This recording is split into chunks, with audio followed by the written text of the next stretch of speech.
Grief should not be defined, and here's why.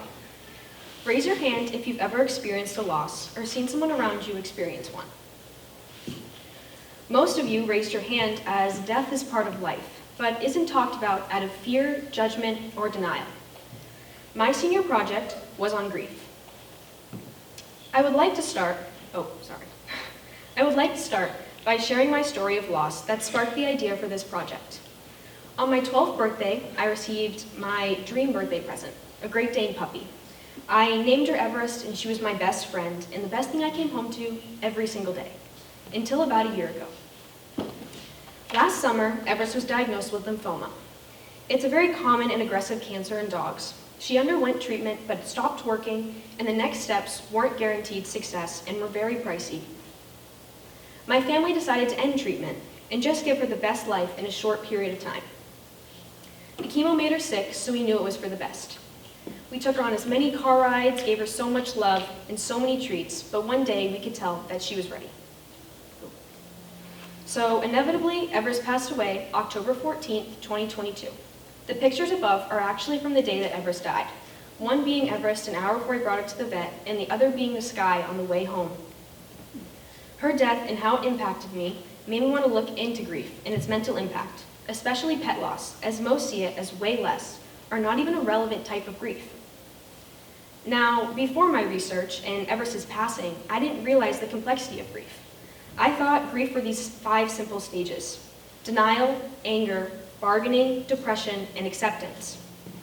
I assumed all these stages happened in this order and never repeated, and I thought I was dumb for thinking this, but majority of people in the world think that grief is this standard steps and is so very simple, but that is the complete opposite. And it actually can make people have a harder time recovering from a loss when they don't truly understand grief and what it is. In reality, grief is a roller coaster. There are ups and downs and can be so unpredictable. Like this picture, there are no patterns or just 5 emotions. Grief is limitless, and it can be any feelings, time length, or closure. And just like how healing is so different, the types of grief are also so different. Most of you probably didn't consider half of these as something that is grief, and honestly, neither did I. But grief can literally be anything that causes pain for more than 24 hours. Obviously, 24 hours is one day. It's a very short period of time. You can wake up in the morning feeling in pain about something, and then wake up the next morning and maybe not have that pain anymore, but that can still be a grieving process. Out of this list, though, I focused on pet loss because of how people can have judgment for mourning a pet. I created a podcast that I discussed this topic. I interviewed many different people and learned that a lot of pain comes from no support. Every person I interviewed agreed that pet loss is overlooked and that they either experienced it overlooking personally or saw it through someone else. I'm not saying that pet loss is worse than losing a loved one. Obviously, if you lose a real family member, it's going to be a lot harder and it's going to be a lot different. But I'm just saying that people should be supported over losing a pet, especially since you don't know the connection between the owner and the pet. Here's an example. Say a young adult lives on their own and their day schedule is based around the pet they own. They might wake up in the morning to take it on a walk or feed it. If this dog or pet was to pass, obviously that's a big blank space in their day that they have to fill with something, and that can cause those times to be really hard. Obviously, they're going to need support during this to figure out how to fill these times and figure out how to heal. Even when I interviewed the vet who treated Everest, he agreed that support is so important, and he says he tries his hardest to provide preparation to families because he has seen firsthand how rude people can be with pet grief. Saying, oh, it's just a dog or just get a new one doesn't help. These pets are family. Everest was part of my family. But I had one person tell me that since she had been dying for months and she was a dog, I should be fine. I let myself act like I was okay, and not truly getting over how she was gone.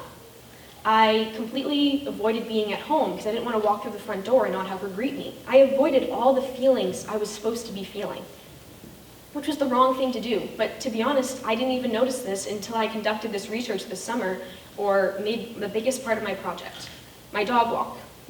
I did this to raise money, to create a fund to help a family to pay for their dog's treatment. I gave this money to the same vet who helped my dog.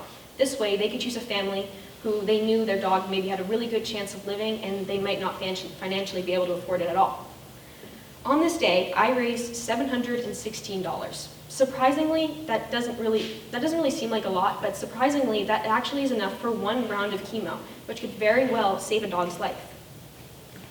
Now, this walk helped me honor her and made myself realize that her passing gave me this point of learning about grief, and now I know correct ways to heal and how possibly I can support people around me.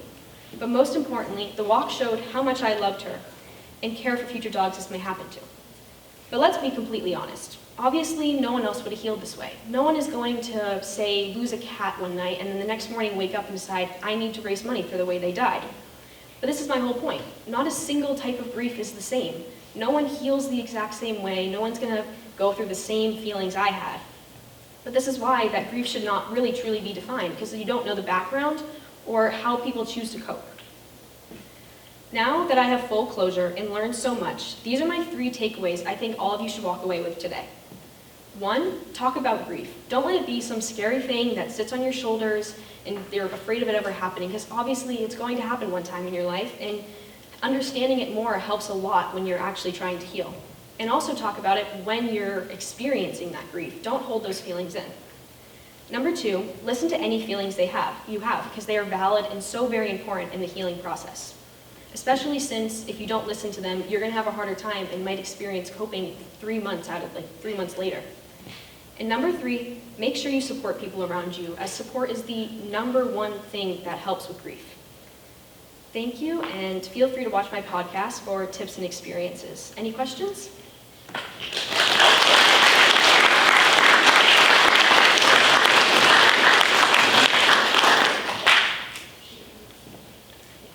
Thank you.